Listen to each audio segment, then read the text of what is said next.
Warning, this podcast contains Hoffman going crazy.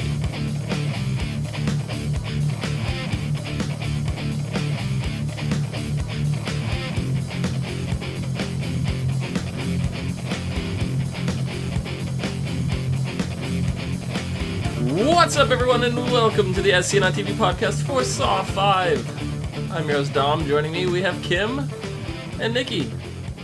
How's it going? Do I have to be here? Yes! Ay. This was Nikki's favorite Saw movie. How many times did I almost fall asleep? I personally lost count because I think I actually passed out for a good 10-15 minutes. Maybe. Did you really fall asleep? She was dozing the whole time. She was extremely tired when we were watching. This It wasn't is that the true. movie was boring. She just came in with little to no sleep and sat there and like nodded through the whole thing. No, it wasn't boring, but there was a lot of slow-paced parts where it just kind of drug. Like there was like no, it wasn't that much action. To in my be fair, opinion. I think I slept through some of this movie in the theater as well. This is my least favorite of all the Saws, with the exception of 7, because I've already explained 7 was crammed two plots into one movie and a lot got shifted, so we didn't quite get to 7 yet. But I look at 7 after the fact of how it's supposed to be, and in my head that's the way that it is. So I don't hate it as much as... I don't dislike it as much as this film. This film to me didn't have a twist. Because they tried to make, like, the twist was they're setting it off to be Peter Strom is the replacement for Jigsaw. So it's a twist on, like, the police officers, but we see the twist unfolding through the whole movie in a not very covered up fashion. It's just like blatantly in your face. That's what the objective of the movie is. And then you had like the main test that's going through with the different rooms and the people, which Kim did comment that this reminds her a lot of the trailer for the new Jigsaw movie, and I also thought that when I saw the trailer for the Jigsaw movie, but I'll comment that in a little bit because it's very, very different for a few different reasons. Well, it looks a lot more vicious for the previews that I've seen. Definitely more vicious than this. Yeah. Yes and no. I don't know. They said that the gore factor in the new movie is toned down quite a bit. They said it's still the gore and stuff is still there, but it's nothing like how visceral it's been in the last couple movies and stuff like that. So they said they wanted to get back to the fun, as they call it, the fun of the killing, as opposed to the gross out factors. So well, I'm actually kind of glad. I mean, obviously, I felt like this one didn't have as much gore. No. So No. I guess it's a little different. But I think I made the comment. It was 3. That it was just the whole point was just to be gory, and I'm just like, why? Yep. I don't know, and it's like, so this one, it was that, and then you had the room, the moving in, you know, all that, the main plot, and that doesn't really tie to the rest of the movie at all. It was very isolated, and it was just like, the people themselves had their own, they tied together themselves, but outside of that, it was just like their game tied to the framing of Peter Strom, and that was really about it. Like it wasn't. It was just like, oh, this is what we're gonna use to implicate him now. So there was that. Then the minor twist of the end, which they tried to make into like a big thing, but it wasn't. It was that Peter couldn't go by his own rule. You know, go by the rules of. Follow the rules, you know, like, you know, I compel you, do not go any further. You know, if you go any further, it will be death for you. You know, stay in this room, you know, like that. And then at the end, if he listened to the whole tape, well, it did say before he shut the tape off, it did say the only way to exit this room is in the glass box. It will cause some suffering, but you will come out mostly unharmed. Mm-hmm. He chose not to go in. He threw Detective Hoffman in, and Hoffman, in fact, survives. So once again, proving that Peter Strom cannot follow directions. So that's really what they're proving is no freaking officer of the law knows how to follow the fucking rules. Yeah. For instance, from the first Saw movie, when they go in without no fucking backup, every fucking Saw movie from there, some sort of police officer has died because they're fucking idiots and they don't follow the rules. She's right. Every single, and we've pointed this out every time because they continue to keep doing it over and over again. Let's just go after a serial killer in their eyes, though technically he is, but he isn't. If you want to get all technical terms, but by yourself, yeah, someone who sets traps. Who's super smart and has all this mechanical know-how and all this shit, and you're just yeah, they're holding hands and skipping through there's fucking unicorns and rainbows everywhere. No, were we watching the same movie? I don't remember any holding hands and skipping through anything. They might as well been. Oh wow, jinx! Wow. Yeah.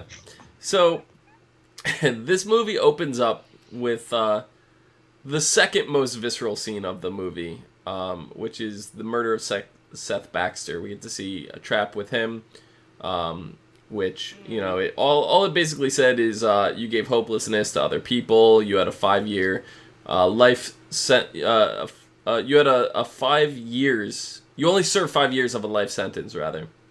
And then got out on a technicality. So you have to destroy your hands to live. So basically, he's strapped down to a table, and this is a trap that I was surprised, when I was commenting, are there any traps you guys would be interested in seeing? A pendulum, I was waiting, I was hoping one of you guys were going to mention that, because that's a very famous kind of execution trap, I didn't think about it, because, I've been, we've talked about, different traps are different torture devices, like the rack, we talked about the draw and quarter, but I didn't think about the whole pendulum. Yeah. And then, so we had that, so he was strapped to a table, and he had to put his hands in this device that would basically crush his hands, just destroy them, and that was supposed to free him from the pendulum trap. Well, he goes and does it, and gets his hands crushed, but the pendulum still goes off. So instantly, Nikki threw her hands up in the air. She's like, "I'm done with this." I could already see it in her face. Well, we knew why though. So I know. Well, we didn't at that point, because No. it's like, when does this take place in the movie? Because, that's something you have to start asking yourself now, because since Saw 4, we haven't had to deal with that. It's like, it's obviously, it's before everything, because this is when we get Hoffman actually becomes his sidekick. Yeah. So, at this point, though, you guys don't know this. So you're sitting there going, and Nikki's just frustrated, whatever, and you see an eyeball looking through the window or whatever at him, and you could very clearly tell the eyeball's Hoffman. So you're still thinking that this is now Hoffman carrying on for Jigsaw at this point. But what it's revealed in later is that this was actually the first murder we've seen, other than Cecil, for one of the Saw murders under the name of Jigsaw. This is the first one, I believe, that no, this isn't the first one the police have, but it's one of the first cases. And so it reveals that Seth Baxter actually murdered Detective Hoffman's sister. He was dating her sister. So Peter Strom is through this whole thing, he's trying to piece together the clues and everything that are going on, because we start out with Peter Strom leaving off where Saw 3 and 4 ended, with Jeff in the room, Peter coming in, murdering Jeff, getting locked into the room. Well, for 2 movies now, we've been going, what the hell happens after Saw 3? Because Saw 4 didn't answer that at all. It gave us, like, 30 extra seconds to the end of Saw 3. So, here we are with Peter Strahm. He finds a secret passage with a tape on it, tells him do not proceed. He does. Pigman takes him, puts his head in a glass box that fills with water. Right? And this is not a trap that he was meant to escape. There was no game to this. His game was to not leave the room. So he was not supposed to survive this water torture. So he's going through his pockets, realizes all his guns and stuff like that are all on a barrel to the side of him, so he can't access any of that. But he does still find Hoffman forgot to take a pen out of his pocket. So he takes the pen, shoves it through his throat, and then unscrews and takes all the internal mechanisms out of the pen. Because he stabs it into his trachea. Yeah. Yeah. And so that he can breathe through the pen. Yeah. The whole bottom of the trap was rubber. Yes, his neck was in a rubber, like, diving suit kind of thing, and his head was in that. Technically, you'd think you could be able to put your hands and just pull. Exactly. His hands were free enough to go into his pocket and grab a goddamn pen. He could have went like this. Well, yeah. And let the water The out. whole bottom, the entire bottom was not rubber. It was glass, and then up to, like, where his neck was in that one part had the rubber. It was like still would be able to. He could have gotten around the edge of it. But yeah. That's thinking. I don't know, like that would be the first thing I would try to do. You have enough thought process to grab a pin and stick it into your trachea to make it into a breathing tube, but you don't have enough thought process to stick your hands in the rubber and just pull? Yeah. Well, it's not that I don't think he had that much room. I really don't. I don't think he had enough room to get his hands and pull. He might have had enough room to get the pen and jab the rubber out and rip through the rubber. That he might have had time to do. Or might have had to do, but the glass was at the bottom. There was no way you were getting your hand and then separating that. That is one thing I paid attention to because, it was, the whole bottom was just solid rubber. Like, he was bouncing around. You could see it moving. There was nothing stopping him from the bottom of the box. Right, but above the rubber, inside the glass box, was glass. Yeah, because when they did the downward shots, you could see it from inside the Look, now we need to rewatch this. No. You were half sleeping. You don't know. Not at that point. Believe me, I was paying attention. Oh, like, let's go. The interesting thing was the actor was really underwater for this scene. He had no choice. He had to film it underwater. And he has a huge water phobia on top of it. He does not like being submerged. So he was not stretching his acting very far from what it would really be like to be trapped in that. It was just insane. They did have a safety mechanism where the whole side would come apart quickly. He just had to pull it. So that's how they drained, because they couldn't do it any other way, because otherwise the water wouldn't stay in there. But you could already see when he was kind of shuffling around that there was water dripping out of it. Yeah, there was little gaps and stuff like that. But for the most part, little drips are not. It's still the thing was going to fill. But I'm just saying. So he gives himself the tracheotomy, and it buys him all the time for the police to get there. When the police arrive, we see Hoffman rescuing Jeff's daughter. He's taking credit, trying to be the hero. And then they find out there's still only one person alive. One man survived, and that is, in fact, Peter Strahm. Mm-hmm. So instantly, Hoffman starts giving him the look, like, oh, no. Like, this is trouble. This is trouble. So, we get a ceremony. It says the officers are they're all being honored. You see everybody from Detective Tapp all the way to Detective Carey and everybody in between, who went missing, died on the police force because of this this case.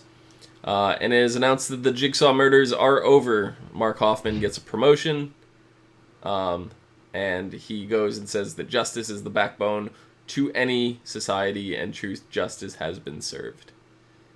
So, it seems like all the murders are over.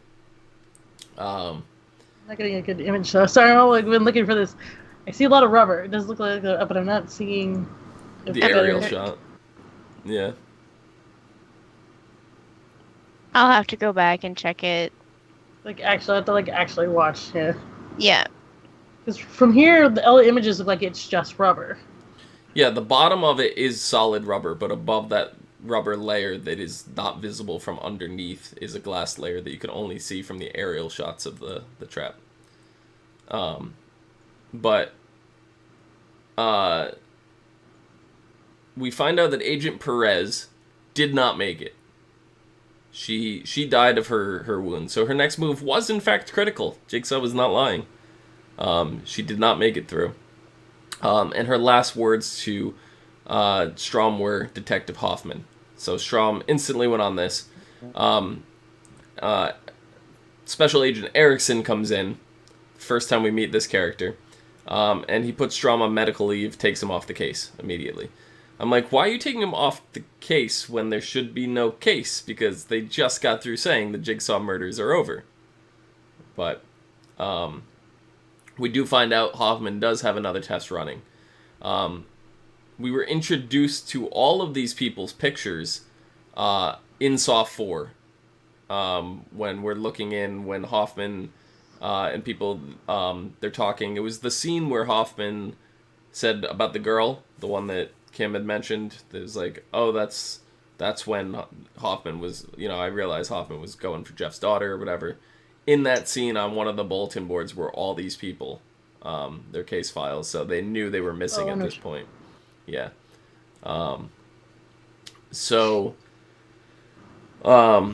In this test, we have all these people, and they said that they're all there for their advantages. They must work as one to escape. And we go through these 3 rooms. The first room has a bunch of glass boxes. It's got collars with these giant razor blades on the back, which would decapitate them. The next room has tunnels in it with nail bombs. Every room has nail bombs in it, but that one, the nail bombs were a much shorter timer than the other ones. There was a bathtub with voltage connection. And then the final room was a giant box, which had armholes to stick your arm in, saw blades, and then you had to fill up this one jug with blood. And when the bobber hit a certain level, it would open the door. So it was meant to be for all these people to work together and survive as one. Yeah. Where you have the key in the box, but one key would open every single collar. So they didn't need to fight and rip and pull all the collars and fight to get their keys. One person could have done it. They could have thrown it to another person. They could have just all unlocked it. There would have been no trouble. But that was not the case. No, because nobody trusts each other. Exactly. Well, that was they've always that's what the point that he made was that all of you forever of your whole lives have been out for just yourselves. Mm-hmm. I implore you to do the opposite of what you would normally do. So. And they failed.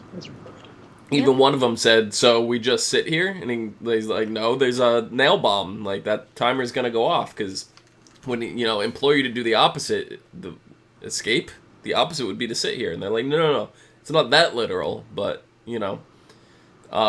So the next room had a bunch of jars above with different keyholes that would, it was like shapes, like, you ever play that, stick the round peg in the square hole, those shapes. It was those kind of keys, and would unlock, I think it was 3 different tunnels. The first room had 5 people in it, so there were only 3 tunnels. So they're assuming that if one person died in the first room, you're down to 4. And now you have this room, so you'd be down to 3. 3 people in the tunnel, so one person would die in this room as well. But the tunnels were in fact deep enough and big enough to fit multiple people. Yeah. Which I was honestly surprised when we were watching that you guys didn't comment on that, because that's something in the theater that I yelled out. I go, but you could fit multiple people in these tunnels. Why are they fighting like this? I'm pretty sure I would have, but I was like not Half asleep. I was half asleep, also not impressed by the movie already. Like the third room had a bathtub with all the voltage, and what they ended up doing was they jabbed all the meters into one person, stuck them in the bathtub, and electrocuted them. What they were supposed to do was all stand near the bathtub, join hands, share the voltage, so the current would go through all of them, and they'd get a much weaker dose, and would survive. They would all survive through it. So the door would open. And the final room, they were only supposed to cut themselves a little bit, all of them. So the 20 pints of blood, or whatever it was. it was 10. 10. 10? 10 pints? Yeah, 10 pints of blood split amongst 5 people would have been very, very little, you know.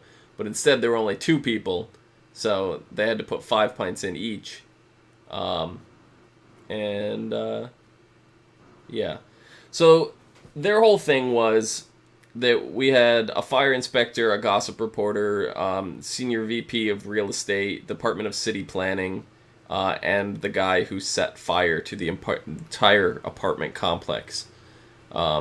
They were all in it together because they all covered up this fire, murdered a bunch of people, all to gain profit in the rebuilding of this condos or apartments or whatever.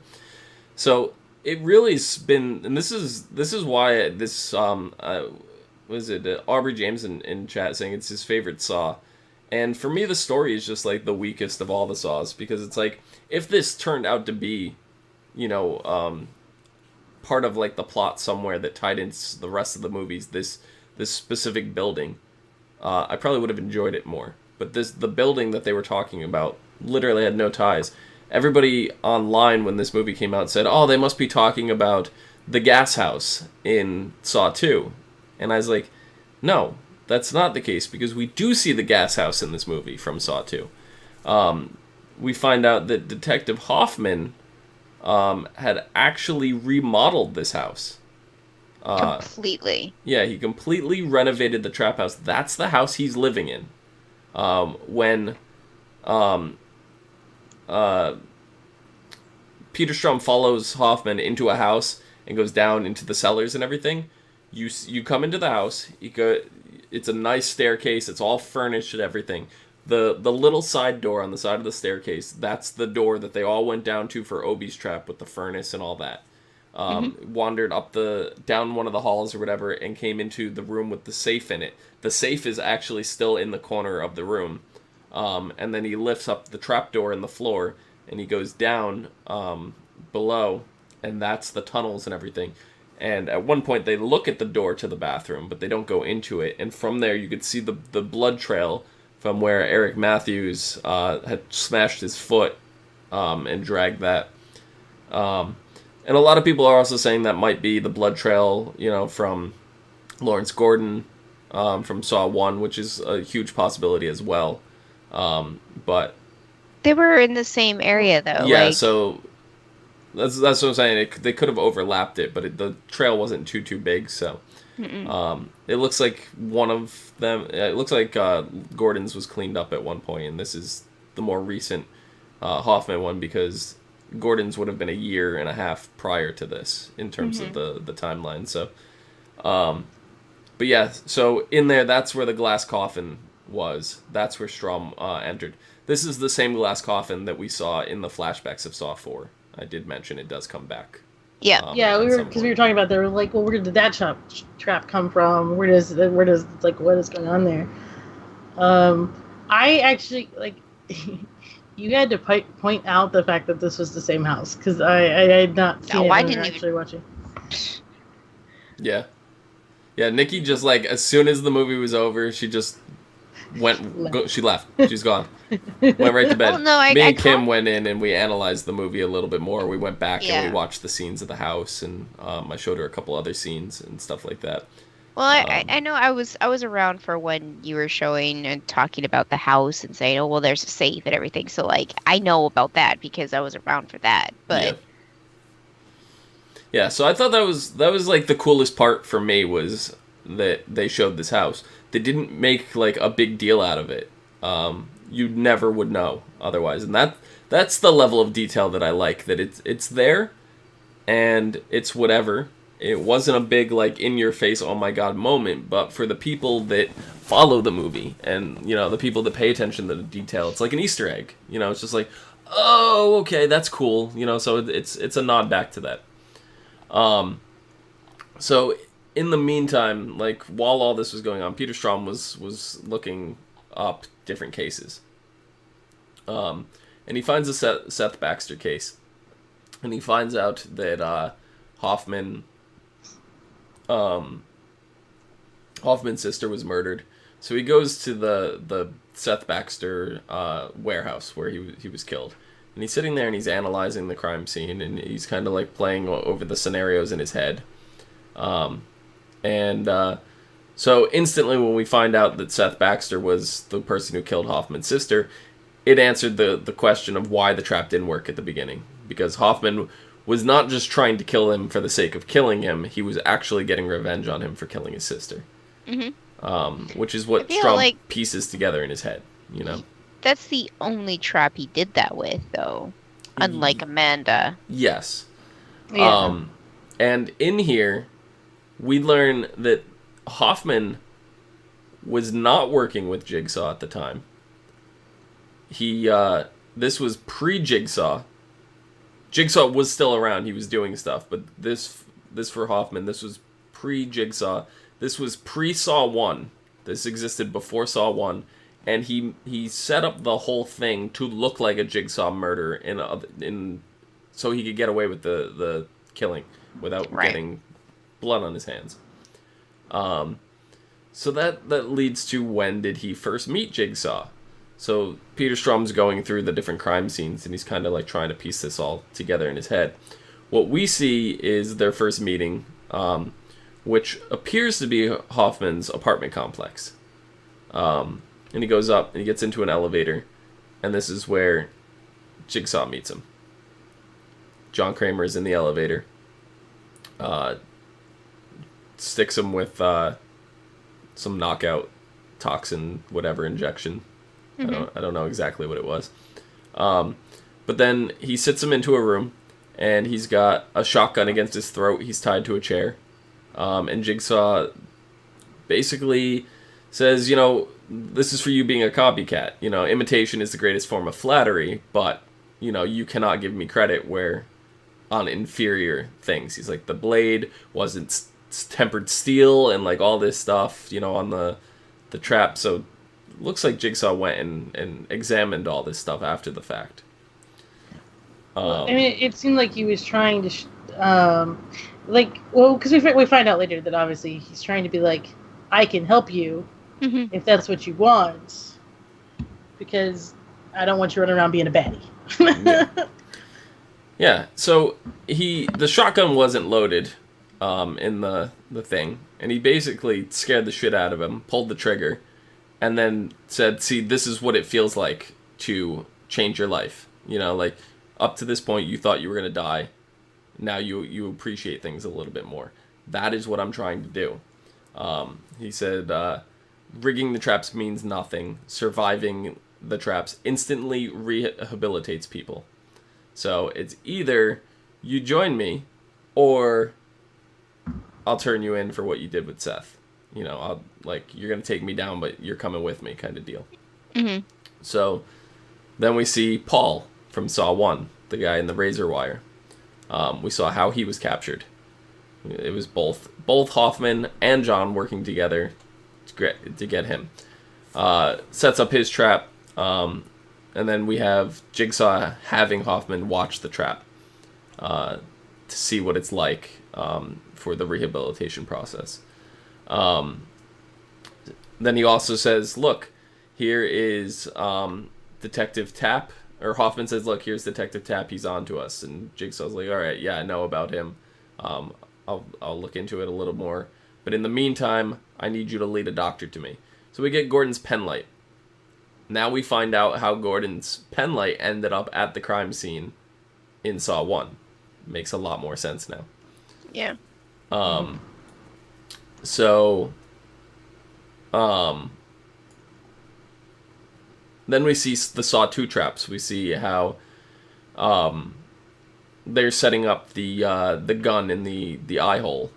And it was revealed, and so if we didn't know up to this point that there were other traps in the house for the other people, if we didn't realize that the hand trap with the wrist razors was Gus's trap, this right here explains that Jigsaw didn't mean that particular thing to be a trap. He set it up to anticipate the possibilities and let them play out. Hoffman asked why Amanda had to be in the game. He said, she's there to enforce the rules. He goes, well, that leaves a lot to chance. And he goes, well, if you're good at anticipating the human mind, it leaves nothing to chance. So, in other words, he figured somebody would be standing in front of the door, which makes sense. Somebody's going to be standing in front of the door when you open it. I don't know about you guys, when I enter my house, I'm centered over my door when I'm putting the key in. I'm not standing off to the side of the door. So, maybe we should do that from now on. I know. Well, you also don't think there's going to be a gun in your keyhole. Exactly. So. Well, now I'm going to anticipate that. To be fair, though, both of my doors are glass doors, so I'm going to see if anything's behind it. There you go. Look up instead. Yep. Like, from now on. But, Carlos said it was loaded. There was one bullet inside the barrel. Yeah. The second one, he had opened up to show Hoffman that there was one, so if Hoffman tried anything on him, that he could shoot him by force. So, but yeah.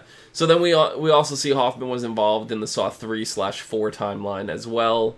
He was there just before Saw 3 started, in which John gave Hoffman the biggest gift of all, which is anonymity, something that Amanda could not have in the game. And then Hoffman says, yeah, but Amanda will fail you. But John's like, we'll see. And then we see that John set up the game for Saw 5 by giving Hoffman, these things, and he's like, one more test. So we have that. So at this point now, keeping in mind all the events of this, we still don't have the immediate events of Saw 4, which was the only new scenes in that, technically, is the autopsy. Right.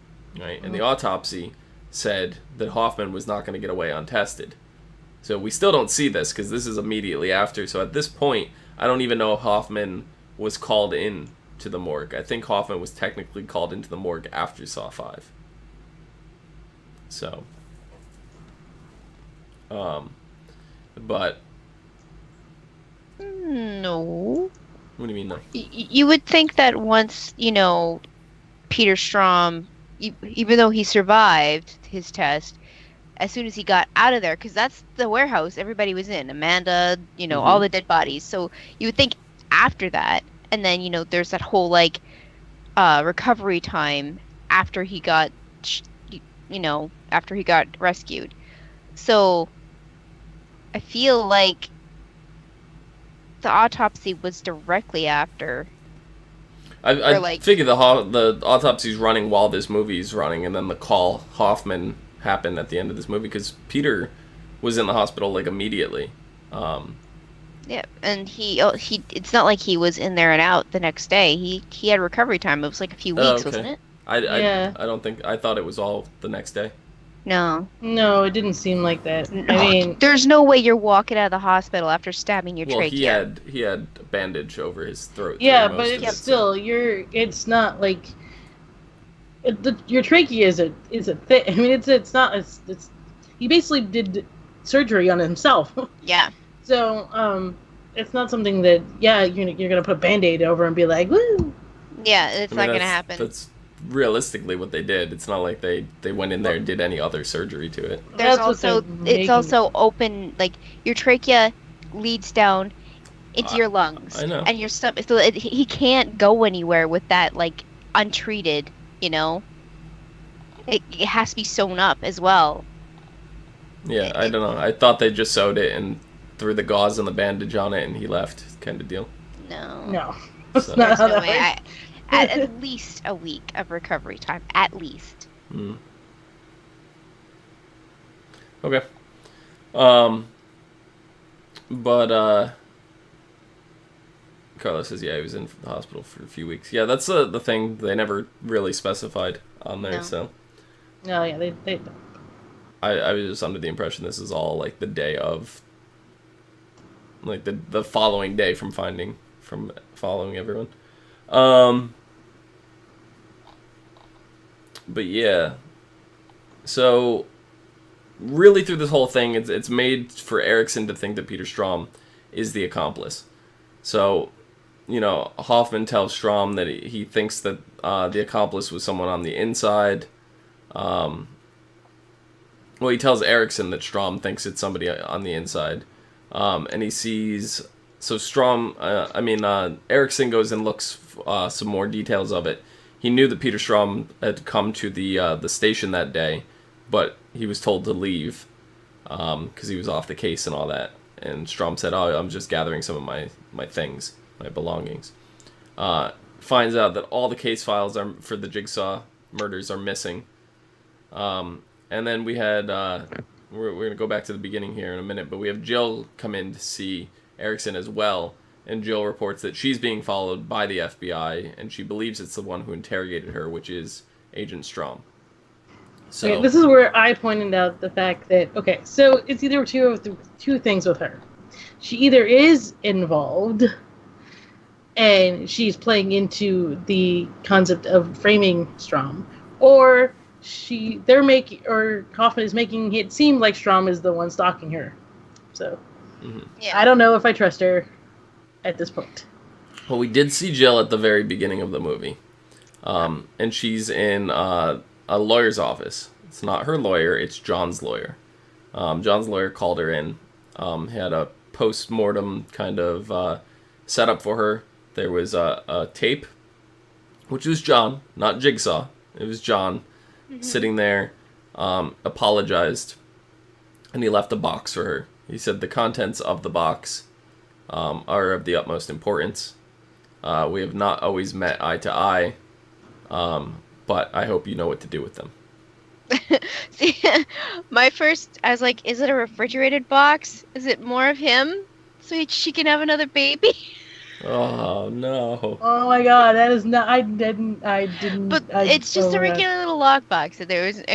The only way it would be if it was like a freezer box, and it wasn't.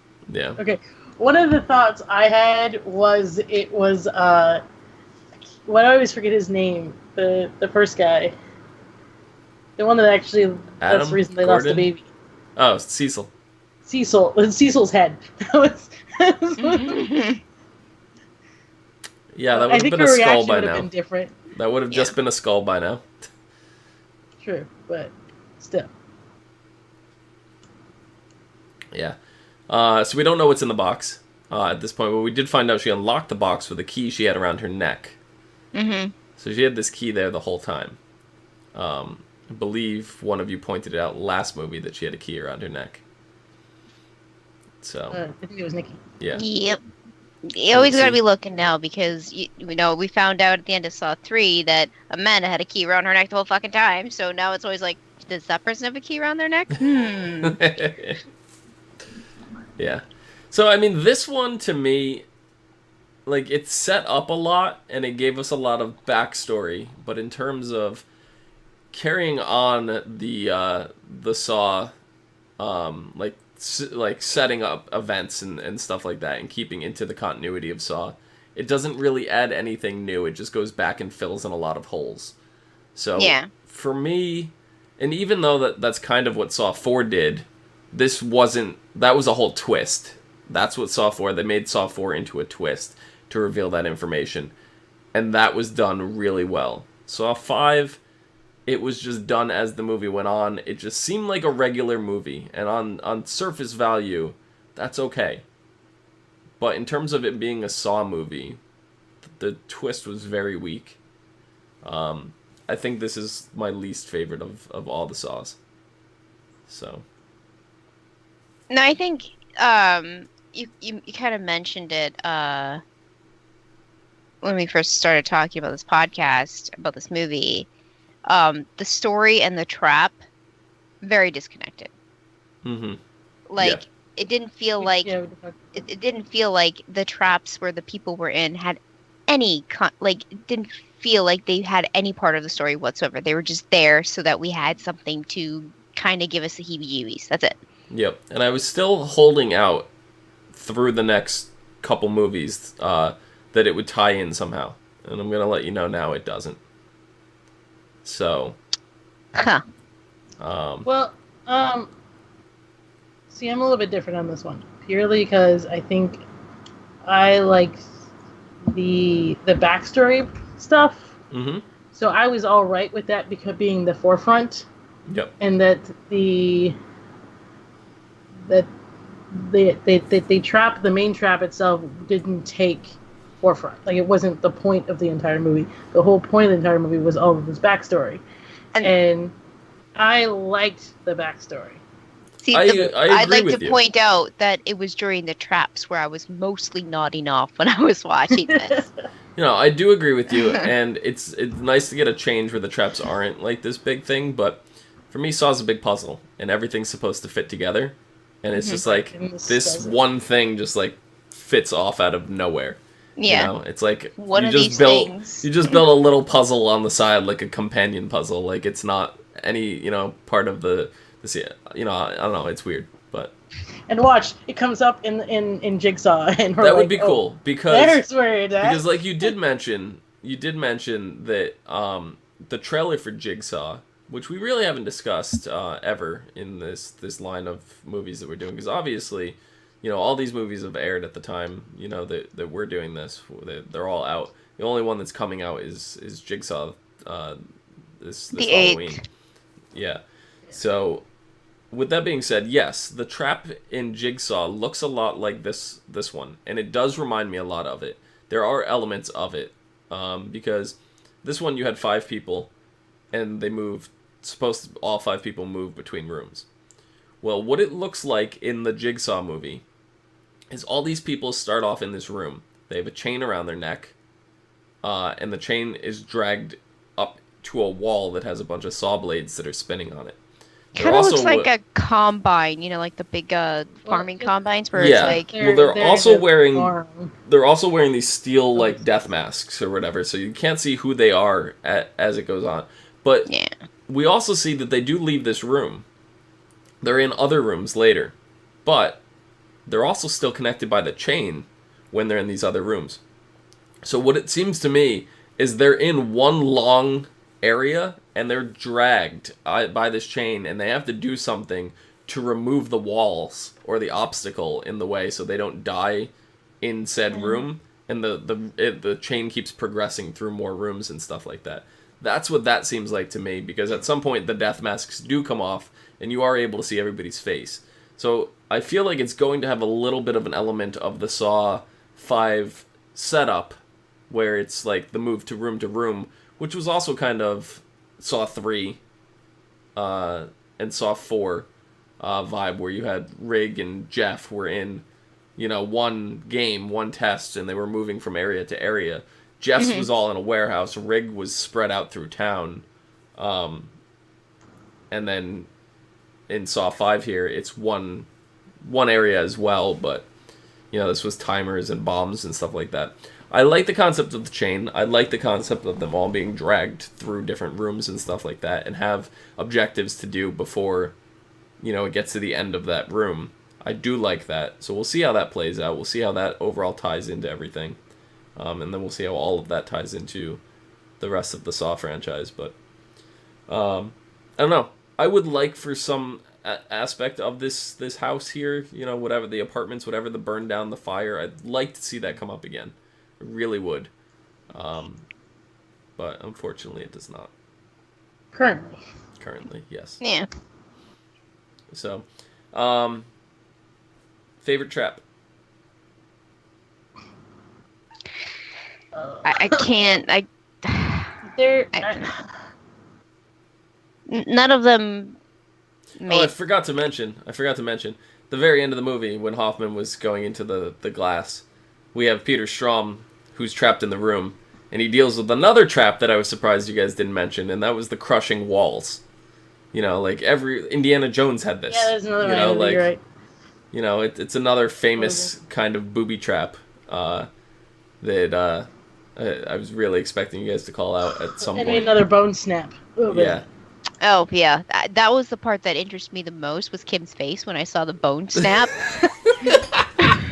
I mean, that was probably the most interesting part of the movie, and I mean, Kim's obviously not in the movie, so like, that just tells you how yeah, there you go. Yeah. My favorite trap, there is no favorite trap, because to me, with all the people, it didn't seem like they were going to win. It was like an impossible thing, because no one's going to work together. I knew the outcome was they were all going to die. Simple as that. Well, two Please potentially don't die. survived. One person survived. One passed Sure. out. That one guy stuck his arm in way too far. He stuck it all the way halfway down his wrist. There was no point to that. That was another one of those gore factors. They were just going for gore. I mean, he was already kind of like out of it before he got to that room, because he got knocked in the head. He was beaten He's on up. drugs too, so Yeah, he's on Surprised if he painkillers from the survived. burns. Like, I'm surprised he survived. Not gonna lie. I mean, we didn't see him die. We didn't see him survive either completely. Like, he was out of it. He also had he held up his arm and it flopped from side to side. Yeah, I was like, what the hell? Yeah. But yeah, like, we didn't get any indication that either one of them got out. But I assume Well, at least Erickson one of them did did. find the girl.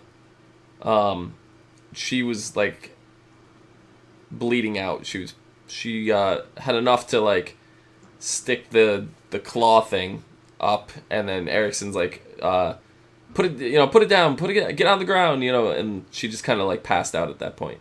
So unclear if she made it through or not. The other guy, we could assume he died, but we still don't know for sure.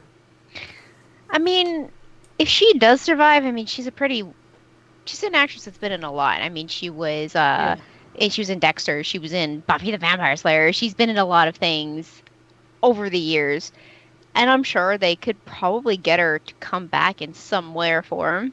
Well, people may show up again.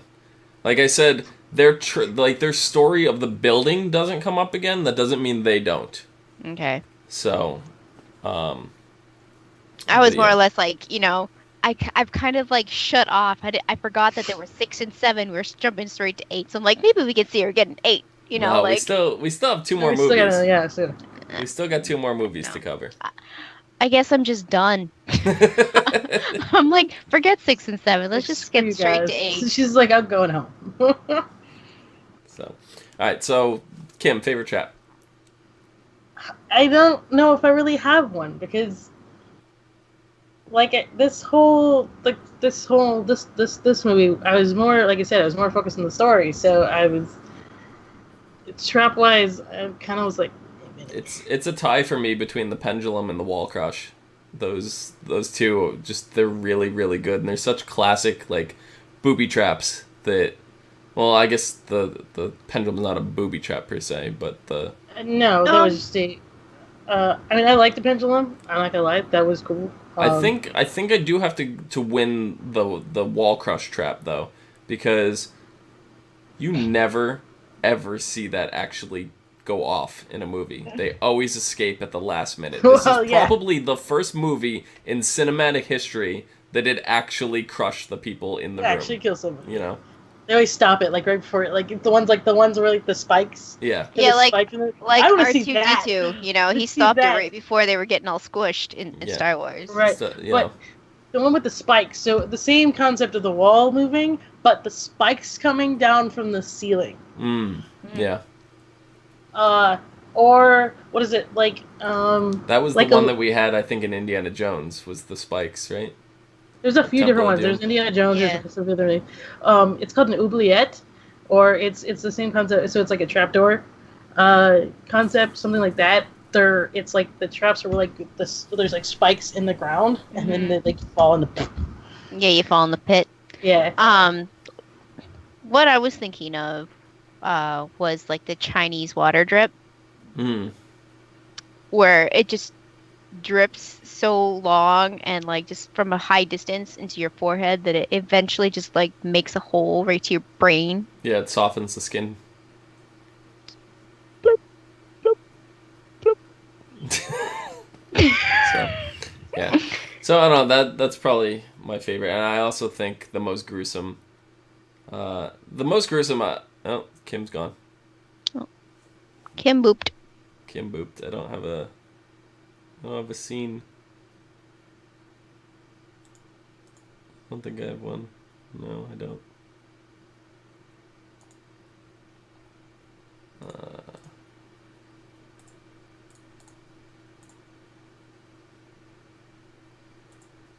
We'll just have to cut to this so Nikki isn't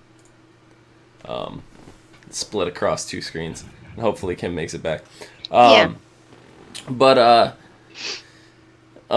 for in terms of like the most gruesome, I do have to say that the razor blade, the saw blade at the end with just sticking his arm elbow deep, I don't know. was The probably the most pendulum- gruesome.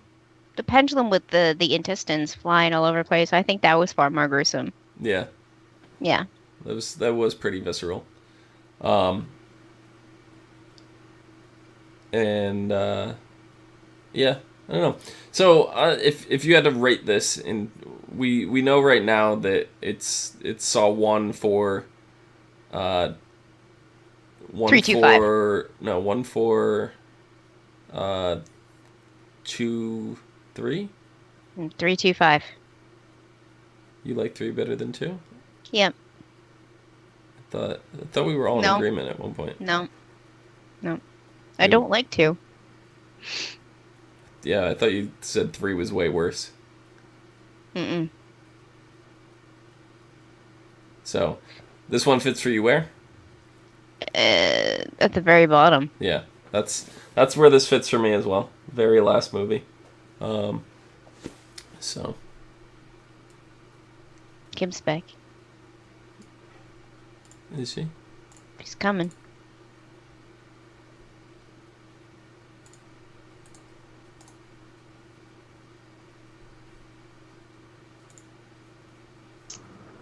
Cat turned off my computer. That's happened to Nikki before too. Oh man, I just about had We still have no camera, B. Chinese food. There you go. So, Kim, I was just asking Nikki, where would you rank this movie on your list? Because up till 4, we were all in agreement. I know that much. I don't remember the specific order, but I do know we were all in agreement up to 4.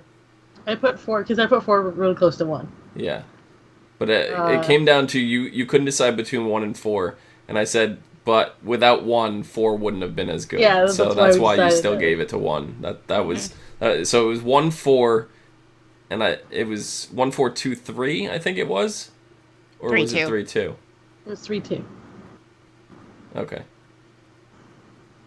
Yeah. You guys are gonna watch me blow this out of the So water. this Guess what? is where we split, right here. So where do you put 5 in this list? So I'm gonna go 1, 4, 5. 3, 1 4 5 3 2. Okay, me and Nikki are still in agreement. It's because I liked the story 5 and is the the concept. absolute last one. I do agree with the story. I mean, it does reveal a lot, especially about Hoffman. Yeah. Um, I do But- like that it filled in some gaps and it showed us and surprised us with how long he's actually been involved. That I did like, but like I said, I'm basing these movies on the twist and See, how it that's all ties where in. I'm sitting different than you are because yes, the twists are huge in 1 and 4, and that's the reason why they're so The high. twists are pretty big in all 4 movies up to this point, and then Yeah, up to 5 this it was point. just like, it's just like But- they stopped trying. I feel like for this one. I got more knowledge in this one, and I think that is what I put this one so far at.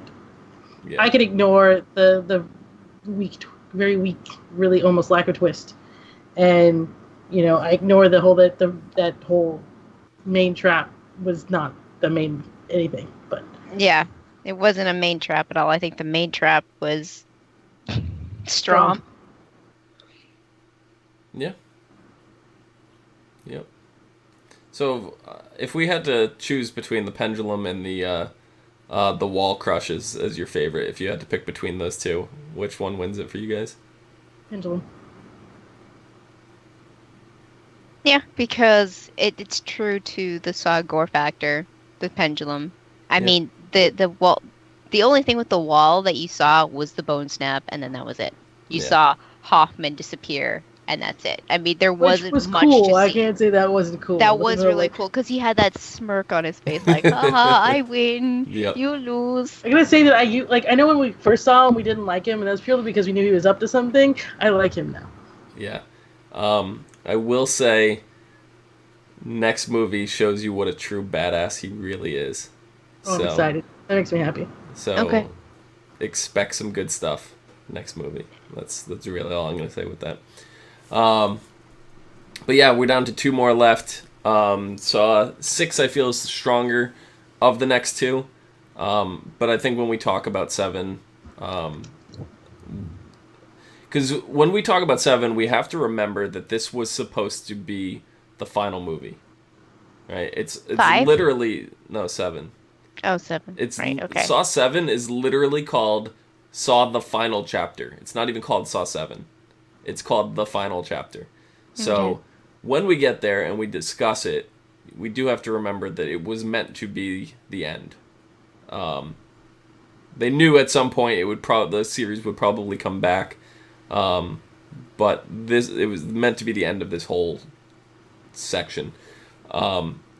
And for that reason, that's why I dislike it as much as I do. But I do feel like you guys are probably going to be in the same boat as me, and I'm not going to reveal anything about how it was supposed to play out until we get to the podcast and we discuss it then. So that'll be interesting for you guys, at least going into that movie. You'll have something, I think, to look forward to at that point. Anyway, to having the discussion. But there's still some cool stuff that happens in 7, so don't worry. But yeah, so that's going to be it. Kim, where can people find you? On Twitter at HUFFITY, Excellent. Nikki, where can the people find you? Also on Twitter at LadyVenom24, LadyVenom24. You can find me down below at Phenomenon, PHENOMEDOM. And you can find us all and more on Facebook, Gmail, G+, Twitter, and right here on YouTube at /ASO TV Podcast for some more podcasts for some of your favorite TV shows, games, and movies. Until next time. Bye. Oh yes, there will be blood. I scared this cat around. I scared it out. You scared the cat? He's never going to shut your computer off again.